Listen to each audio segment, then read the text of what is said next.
তোমাদেরকে স্বাগত আরিমান স্টাডি সেন্টারে। এক্স্যাক্টলি আরিমান স্টাডি সেন্টারে তোমাদেরকে আরও একবার স্বাগত। আমাদের কথা অনুযায়ী আমরা যেমন কেমিস্ট্রি ক্লাস শুরু করে দিয়েছি, ইতিহাস ক্লাস শুরু করে দিয়েছি, তো কথা দিয়েছিলাম যে ফিজিক্স ক্লাসও চলে আসবে। তো আজকে থেকে আমরা শুরু করছি ফিজিক্স ক্লাস, একদম বেসিক থেকে শুরু করব, একদম রুটিন ওয়াইজ ক্লাস আসবে। এবং একটা বড় অ্যানাউন্সমেন্ট যেটা আছে সেটা তোমরা আমি একটু পরে ক্লাস করতে করতে অ্যানাউন্সমেন্টের কথা বলবো। তো এখন যেটা শুরু করবো হচ্ছে ফিজিক্স। ফিজিক্স যদি শুরু করতে হয় তো জানতে হবে হোয়াট ইজ ফিজিক্স, ফিজিক্স কি সেটা সবার আগে জানতে হবে। হোয়াট ইজ ফিজিক্স, সবার আগে জানতে হবে হোয়াট ইজ ফিজিক্স, ফিজিক্স কি। আমরা না একদম বেসিক গোড়া থেকে, মানে হয়তো সায়েন্সের স্টুডেন্ট যারা দেখছো তাদের হয়তো একটু খারাপ লাগতে পারে, স্যার কি একেবারে গোড়া থেকে ফিজিক্স কাকে বলে বাচ্চাদের মতো। এক্স্যাক্টলি আমরা না এই গোড়াটাই পড়ি না, আমরা এই গোড়াটাই পড়ি না। কেন আমরা ফিজিক্স পড়ছি, বা আগে থেকে যেমন কেমিস্ট্রি পড়া শুরু করলাম, কেন কেমিস্ট্রি পড়ছি, এক্স্যাক্টলি কেন পড়ছি, এটা একটা বিরাট বড় প্রশ্ন। সবার আগে এই প্রশ্নের উত্তর দিতে হবে, কেন পড়ছি। তো গল্পটা ঠিক এখানেই যে আমরা কেন পড়ছি। তো হোয়াট ইজ ফিজিক্স কি, যদি এক কথায় ফিজিক্সের কথা বলা হয়, কি physics study of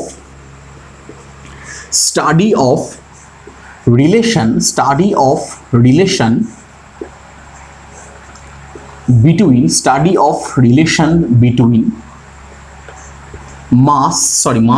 matter and energy,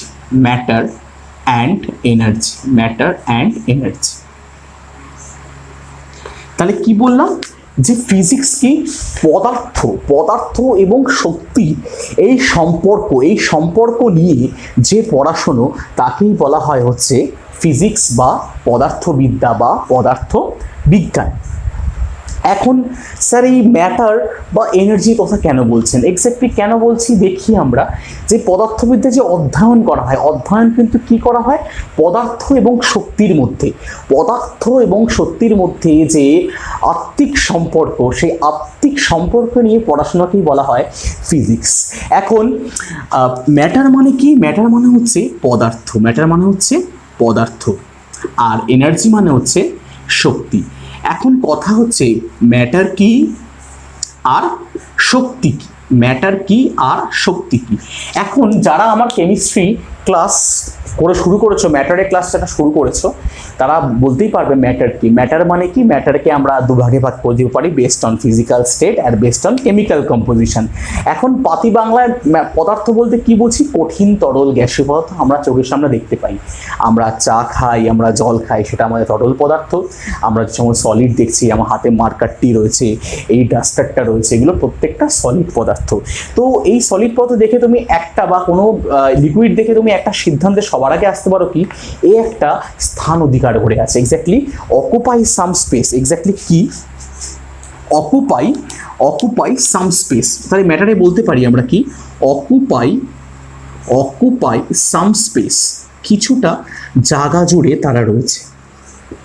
এখন স্যার এনার্জি কি, এনার্জি তো প্রত্যেকটা মুহূর্তে দেখছে। এই যে দেখতে পাচ্ছ যে স্যারের ভিডিও করতে করতে স্যার ঘামছে, এই ঘামটা কেন হচ্ছে, এই হিট এনার্জি। এক্স্যাক্টলি যে হিট এনার্জি এখন তৈরি হচ্ছে, সেই হিট এনার্জির রেজাল্ট কি, এই ঘামটা, বা আমরা যে কষ্ট পাচ্ছি গরমে, বা এই যে লাইট আসছে, লাইটকে তুমি ধরতে পারো না, কারণ লাইট থেকে তুমি এনার্জি পাও কি, আর কি পাও তোমরা, আলোক শক্তি পাও, লাইট থেকে পাও, বা সান থেকে যে লাইটটা আসছে আলোক শক্তি পাই। ঠিক তেমনই এই যে ইলেকট্রিসিটি, এই এত লাইট চলছে, এই কি ইলেকট্রিসিটিও কিন্তু একটা শক্তি, কি আমরা শক্তি পাচ্ছি, সেই শক্তিটাকে আমরা বিভিন্ন রূপে কাজ করছি, কখনো ফ্যান চালাচ্ছি, কখনো লাইট চালাচ্ছি, কখনো ফ্রিজ চালাচ্ছি, কখনো কম্পিউটার চালাচ্ছি, তো এরকম, বা ফোনে চার্জ দিচ্ছি, তো এরকম আমরা শক্তিকে বিভিন্ন রূপে ট্রান্সফার করছি, ঠিক কি না। তো শক্তি আমরা কি বলতে পারি, শক্তি তো জায়গা জুড়ে থাকে না, তো বলতে পারি না যে না এই সূর্য থেকে আলো এসছে, আমার আজকে চেয়ারটায় আমি বসবো না, ওই চেয়ারটায় সূর্যের আলো বসবে। বা কখনো এরকম বলি না যে ইলেকট্রিসিটি এসছে, ইলেকট্রিসিটি মানে এরকমই কখনোই বলি না যে ইলেকট্রিসিটি আমার এই খাটায় শুয়ে থাকবে এসে, একদমই নয়। তাহলে যেটা আমি বলতে চাইছি কি, তাহলে এনার্জি নিশ্চয়ই কোনো জায়গা জুড়ে থাকে না। তাহলে এনার্জি ক্ষেত্রে আমরা বলতে পারি not occupy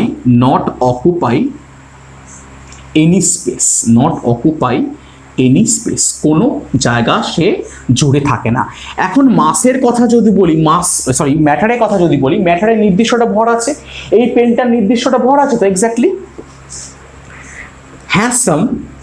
has some mass, exactly has some mass, তার কিন্তু মাস আছে। আমরা কি বলতে পারি এনার্জি কোনো মাস আছে? নিশ্চয়ই এনার্জি কোনো মাস নেই, তাহলে যদি মাস থেকেও থাকে সেটা mass is negligible, mass is negligible. তাহলে আশা করি ম্যাটার কাকে বলে আর এনার্জি কাকে বলে একটা সঠিক ধারণা কিন্তু আমরা দিতে পারলাম। এখন এই মাসের কথা যখন বললাম, আমার একটা প্রশ্ন থাকলো তোমাদের জন্য মাসের জন্য, যে conservation of mass, conservation of mass, এই তত্ত্বটা কে দিল? এই তত্ত্বটা কে দিল? আসবো আমরা, কমেন্ট বক্সে আমরা কমেন্ট করতে পারো। এবার এই মাস আর এনার্জি নিয়ে কি পড়াশোনা করব এক্স্যাক্টলি, এবার এই মাস কি বলছি, ম্যাটার আর এনার্জি নিয়ে আমরা কি পড়াশোনা করবো, এই ম্যাটার এনার্জির মধ্যে সম্পর্কটা কি। এবার একজন বিখ্যাত বিজ্ঞানী, মানে যে বিজ্ঞানী নামটা এখন বলতে চাবো তোমরা সবাই জানো, একজন বিখ্যাত বিজ্ঞানী বললেন যে ম্যাটারকে এনার্জিতে কনভার্ট করে দেবো, এনার্জিকে ম্যাটারে কনভার্ট করে দেবো। এক্স্যাক্টলি এই দিয়ে আমরা ফিজিক্স তৈরি করে দেবো। এক্স্যাক্টলি ম্যাটারকে কিসে কনভার্ট করবো? ম্যাটারকে আমরা এনার্জিতে কনভার্ট করবো, পদার্থকে শক্তিতে কনভার্ট করবো, আর শক্তিকে পদার্থে কনভার্ট করব। তো তার জন্য তিনি একটি সূত্র দিলেন, কি সূত্র দিলেন? E equal to MC square, E equal to MC square একটি সূত্র দিলেন। কিসের সূত্র এটা? থিওরি অফ রিলেটিভিটি, রিলেটিভিটি কে দিলেন? কে না জানে? বাচ্চা লোকেরাও জানে। কে দিলেন? অ্যালবার্ট আইনস্টাইন,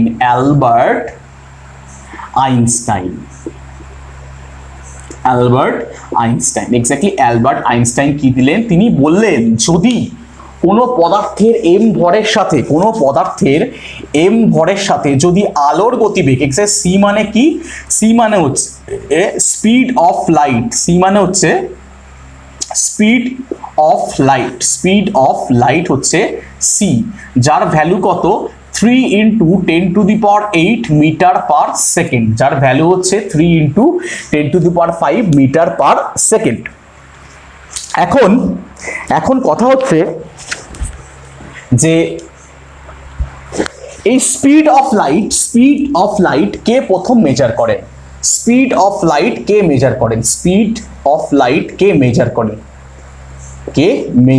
ফার্স্ট কে মেজার করেন? আমি বিভিন্ন কোশ্চেন পরীক্ষায় আসা একবারে আলোচনা করার চেষ্টা আমি করছি। তো speed of light K measure করেন, এটা আমার একটা প্রশ্ন থাকলে, আর একটা প্রশ্ন কি রয়েছে, কনজারভেশন অফ মাস, এটা কে বলছিলেন? ওকে, বা কে থিওরিটা দিয়েছিলেন? এখন বলছে যে কোনো এম ভরের পদার্থের সাথে যদি আলোর গতিবেগকে মাল্টিপ্লাই করতে পারি তাহলে আমরা কি পাবো? তাহলে আমরা এনার্জি পাবো। কি পাবো আমরা? তাহলে আমরা শক্তি পাবো।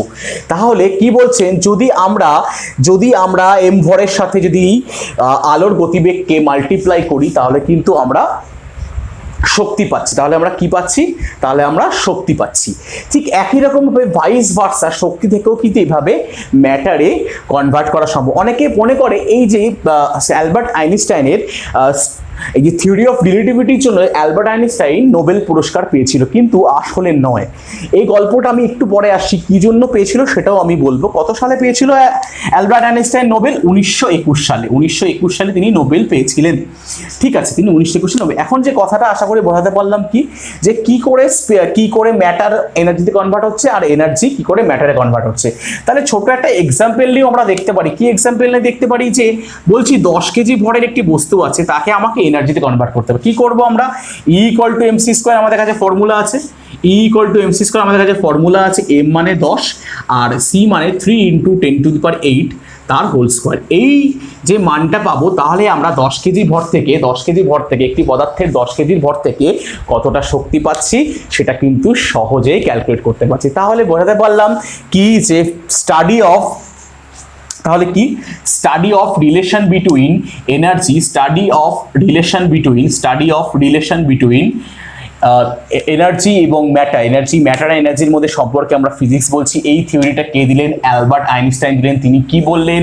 এম ভরে কোনো পদার্থকে যদি আমি আলোর গতিবেগ দিয়ে গুণ করতে পারি তাহলে আমরা এনার্জি পাবো। তাহলে এখানে আমার প্রশ্ন ছিল কনজারভেশন অফ মাস কে বলেছিলেন কে বলেছিলেন? মাথায় রাখো, তোমাদের কিন্তু কালকেই পড়িয়েছি আমি। কি? Father of chemistry Lavoisier. কে? ল্যাভয়েশিয়ার। আচ্ছা, স্পিড অফ লাইট কে প্রথম মেজার করেন? রোমার। কে মেজার করেন? রোমার। কে বিজ্ঞানী Roemer speed of light measure করেন। তাহলে অ্যালবার্ট আইনস্টাইন কি জন্য নোবেল পেয়েছিল? Theory of photoelectricity, exactly theory of photoelectricity, আলোক তড়িতের জন্য। কি? আলোক তড়িতের জন্য, আলোক তড়িৎ আবিষ্কার করার জন্য, আলোক তড়িৎ আবিষ্কার করার জন্য নোবেল পান কে? Albert Einstein. তাহলে আশা করি তোমাদের পুরো ফিজিক্সের একটা বেসিক কনসেপ্ট কিন্তু আমি বলতে পারলাম। আশা করি একদম এই বেসিক জায়গাটা না করলে না পড়ার মজাটা থাকবে না। তো আমি ফিজিক্সটা কেন পড়ছি? আমি এই কারণেই ফিজিক্সটা পড়ছি। তাহলে পুরো ব্যাপারটা একদম আলোর গতিবেগ পরীক্ষায় বহুবার এসছে, স্টাডি অফ রিলেটিভিটি পরীক্ষায় বহুবার এসছে, এবং কে এইটা কনজারভেশন অফ মাস ল্যাব এসে এটাও কিন্তু বহুবার এসছে পরীক্ষায়। তাহলে তোমরা কিন্তু এটা পুরো নোট করে নাও। এবার কটা গুরুত্বপূর্ণ কথা বলবো। কটা গুরুত্বপূর্ণ কথা বলবো।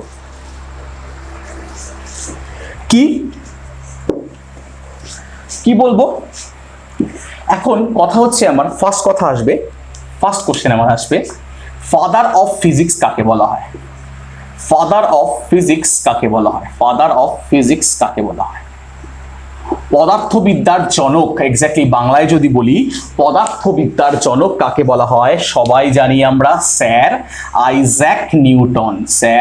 আইজ্যাক নিউটনকে বলা হয় পদার্থবিদ্যার জনক। তাহলে নেক্সট কোশ্চেন চলে আসবে, ফাদার অফ মডার্ন ফিজিক্স কাকে বলা হয়? ফাদার অফ মডার্ন ফিজিক্স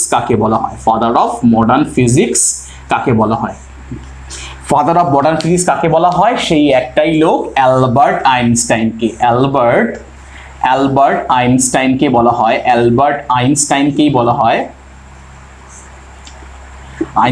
বলা হয় father of modern physics.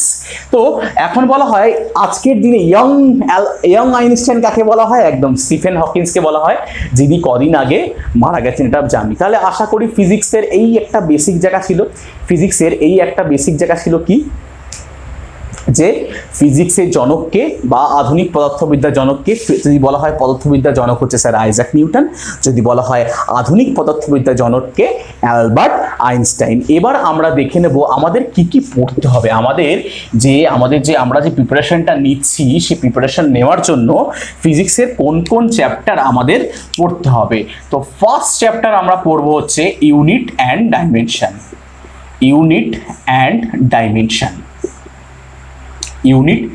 Dimension. Next পড়বো আমরা মোশন। থার্ডলি পড়বো আমরা ফোর্স। ফোর্থ কি পড়বো? গ্রাভিটেশন। ফিফথ পড়বো হচ্ছে আমরা প্রপার্টিজ অফ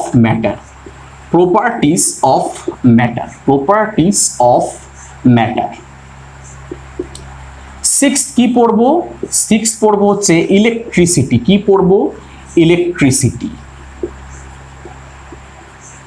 সেভেন্থ কি পড়বো? ম্যাগনেটিজম।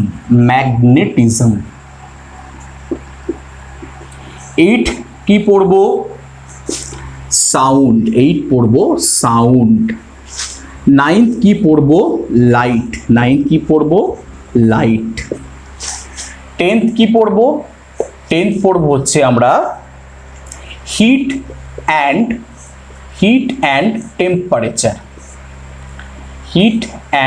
টেম্পারেচার। ইলেভেন্থ কি পড়বো? Simple harmonic motion.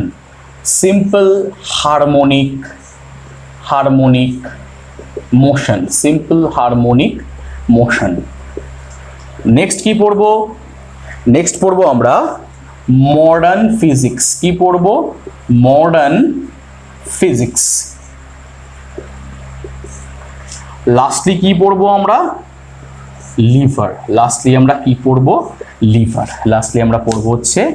লিভার। আচ্ছা না, সরি, একটা চ্যাপ্টার আমি বাচ্চাটা না, ঠিক আছে, সবই আছে। লাইট বা অপটিক্স বলে, এটাকে লাইট বা অপটিক্স বলতে পারি। ঠিক আছে, আশা করি সবকটাই হয়ে গেছে, একটা দুটো বাদ থাকবে, এর মধ্যেই হয়ে যাবে। তো এবার যে গল্পটা বলি, এবার ফার্স্ট কি পড়বো আমরা? ইউনিট অ্যান্ড ডাইমেনশন মানে কি? একক ও মাত্রা, বাংলায় যদি বলি একক ও মাত্রা আমরা এখানে শিখবো। মোশন মানে কি? গতি। মোশন মানে কি? গতি। যদি মোশন মানে গতি মানে কোনটা? যেখানে আমরা পড়বো Galileo equation v = a + at s + ut + ½ at square v² = u² + 2as, বা এখানে পড়বো দ্রুতি, ত্বরণ, সরণ, মন্দন, গতিবেগ, এই সমস্ত জিনিসগুলোকে আমরা গতিতে আলোচনা করব। নেক্সট করব কি ফোর্স মানে কি? বল। যেখানে আমরা নিউটনের 3টে সূত্র পড়বো, যেখান থেকে আমরা জাড্ডের ধারণা পাবো, সেখান থেকে আমরা ভরবেগের ধারণা পাবো। নেক্সট কি পড়বো আমরা? গ্রাভিটেশন মানে মহাকর্ষণ, মানে আমরা মাধ্যাকর্ষণ শক্তি। এক্স্যাক্টলি যে জি এর মান আমরা কি জানি? জি এর মান সবাই আমরা কি জানি? 9.81 মিটার/সেকেন্ড²। এটা কোত্থেকে এলো? সেটা কিন্তু আমরা এই গ্রাভিটেশন থেকেই পাবো। নেক্সট কি প্রপার্টিস অফ ম্যাটার, মানে কি পাবো আমরা? সান্দ্রতা পাবো। সান্দ্রতা মানে কি? কাকে বলে সান্দ্রতা? আমরা তেল আর জল ধরে বলতে পারি এটা জল, এটা তেল, বা আমরা অ্যালোভেরা ধরে বলতে পারি এটা অ্যালোভেরা, বা এটা জেল আমরা বলতে পারি, যে হেয়ার জেল দেয়। তো কেন বলতে পারি? এই চটচটে ভাব। চটচটে ভাব তো বোঝো সবাই, আশা করি চটচটে ভাব সম্বন্ধে অনেকেরই বেশি ধারণা আছে। তো সান্দ্রতা হতে পারে পৃষ্ঠটান। পৃষ্ঠটান মানে যে বৃষ্টির ফোঁটা গোল হয়ে পড়ে, কেন পড়ে? পৃষ্ঠটান বা সারফেস টেনশনের জন্য। ইলেকট্রিসিটি মানে তড়িৎ। ইলেকট্রিসিটি মানে হচ্ছে তড়িৎ। ম্যাগনেটিজম অর্থাৎ চৌম্বকত্ব। ম্যাগনেটিজম অর্থাৎ চৌম্বকত্ব। সাউন্ড মানে শব্দ। সাউন্ড হচ্ছে শব্দ। লাইট হচ্ছে আলো। লাইট হলো আলো। হিট অ্যান্ড টেম্পারেচার মানে তাপ ও তাপমাত্রা। তাপ ও তাপমাত্রা। তাপ ও তাপমাত্রা। Simple harmonic motion. Simple harmonic motion মানে হচ্ছে সরল দোলগতি। সরল দোলগতি। সরল দোলগতি।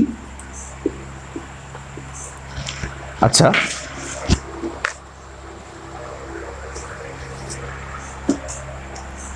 মডার্ন ফিজিক্স মানে আধুনিক পদার্থবিদ্যা। লিভার মানে তো লিভার। তো এই আমাদের সিলেবাস ছিল, এই আমাদের সিলেবাস। এই সিলেবাস অনুযায়ী আমরা সব পড়বো, এবং আমরা সায়েন্স করব।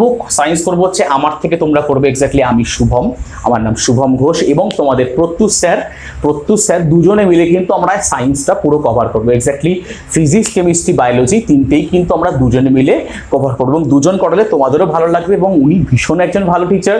আগামীতে তোমরা অলরেডি তাদের ইলেকট্রিক্যালের ক্লাস তোমরা পেয়েছো, ইলেকট্রিক্যাল নিবিড় কোশ্চেন ব্যাংক যারা দেখো তারা পেয়েছো। তিনি কিন্তু সোমবার একটা বড় অ্যানাউন্সমেন্ট নিয়ে আসছে। বড় অ্যানাউন্সমেন্ট এক্স্যাক্টলি ক্লাস রুটিন, যেটা ভীষণ ইম্পর্টেন্ট, যে কি রুটিনে আমাদের ভিডিও আসবে বা ভিডিও ক্লাস আসবে সেটা কিন্তু উনি অ্যানাউন্সমেন্ট করবে। কি ক্লাসের সঙ্গে এক্স্যাক্টলি উনি কিন্তু introduction to biology, exactly biology class কিন্তু প্রত্যুষ স্যার সোমবার থেকে শুরু করছে। তোমরা কিন্তু চ্যানেলে অবশ্যই নজর রেখো, বন্ধুদের জানিও, কিন্তু রেগুলার শিডিউলে কিন্তু ক্লাস আসতে চলেছে। কি প্রত্যুষ স্যার কিন্তু সোমবার দিন সেটাকে নিয়ে আসছে। তো সবার আগে তাই বলি, প্রত্যুষ স্যার একজন ইলেকট্রিক্যাল ইঞ্জিনিয়ার। তিনি কিন্তু ইলেকট্রিসিটি অর্থাৎ ইলেকট্রিসিটি, ম্যাগনেটিজম এবং মডার্ন ফিজিক্স 100% উনিই পড়াবেন। 100% উনিই পড়াবেন। তাছাড়া সব কিছুই দুজনে মিলেই আমরা পড়াবো, কিন্তু এই জায়গাটা কিন্তু তাকে আমরা স্পেশাল জায়গা দেবো, এবং দুর্দান্ত তিনি পড়াবেন। বললাম তো তোমাদের জন্য সমস্ত কোয়ালিফাইড জায়গা থেকে, যে আমাদের কোয়ালিফিকেশন নিয়ে কথা বলছি না, কিন্তু তোমাদের কোয়ালিটি অফ ক্লাস নিয়ে কিন্তু কোনো কম্প্রোমাইজ করবো না। কম্প্রোমাইজ করলে তোমরা কমেন্ট সেকশনে বলো যে আপনারা কিন্তু আজে বাজে পড়াচ্ছেন, ভুল বলছেন, ভুল বোঝাচ্ছেন মানুষকে। বলো, আমরা নেক্সট টাইম ভাববো যে না আমরা ঠিক করছি কিনা। তো আমরা চেষ্টা করছি যে আমাদের সমস্ত বাধা কাটিয়ে, এই গরমে বুঝতেই পারছো ঘামছি বারবার, একটু সাইডে গিয়ে আমি ঘামটা মুছেও আসছি, এটাও বুঝতে পারছো। এটা একটা part of video, exactly part of class. এরকম নয় আমি ভিডিওটা কাট করে সমস্ত এডিট করবো না। আমাদের একটা ক্লাস যাতে তোমরা দেখছো মনে হয় যেন কোনো টিউশন পড়তে গেছো বা কোনো কলেজে ক্লাস করছো, সেটাই আমরা চাই। সেরকম একটা অ্যাম্বিয়েন্স, সেরকম একটা এনভায়রনমেন্টকে তৈরি করাই কিন্তু আমাদের একটা মোটো বলতে পারো। মানে যাতে আজকে যে অনলাইন ক্লাস, এই অনলাইন ক্লাস যেন তোমাদের কাছে একদম 100% অ্যাকসেপ্টেবল হয়। কারণ কি, যাতে মানে কোনো রকমভাবে মনে হয় না যে আমি অফলাইনে ক্লাস করছি না, সেখানে আমার ক্ষতি হচ্ছে। এবং সেখান থেকে 100% বলছি 200% প্রফিট কিন্তু তোমরাই পাবে। প্রফিট কিন্তু শুধু তোমাদের জন্যই কিন্তু এত সুন্দর করে কন্টেন্ট রেডি করে তোমাদের কাছে আসা। এবং বলেছি, এবং আবার বলি, প্রত্যেকটা চ্যাপ্টারে কিন্তু একদম মানে এমসিকিউ ওয়াইজও কিন্তু কোশ্চেন আসবে। তো আমি কি শুরু করব, নেক্সট যে ক্লাস হবে ফিজিক্সের, আমি ইউনিট একক ও মাত্রা আমি শুরু করব। তাহলে আর কথা বাড়াবো না, আমরা সিলেবাস জানলাম, ফিজিক্স কাকে বলে জানলাম। তাহলে আজকে আমাদের ক্লাস এই পর্যন্তই থাকলো। সাবধানে থাকো সবাই, সমস্ত সতর্কতা মেনে চলো। আমাদের চ্যানেলটাকে লাইক শেয়ার করতে ভুলো না, বন্ধুদের সঙ্গে ছড়িয়ে দাও যারা এডুকেশন প্রেমী মানুষ, যারা পড়াশুনো করছে, প্রিপারেশন নিচ্ছে, তাদের মধ্যে ছড়িয়ে দাও। এটুকু আমাদেরকে সাপোর্ট করো, তাহলে আমরা অনেক বেশি এনার্জি নিয়ে আরও বেশি ভালো ভালো কন্টেন্ট ওরিয়েন্টেড ক্লাস করাতে পারবো। তাই সাবধানে থাকো, ভালো থাকো। আজকের মতো এখানেই চললো। God bless you.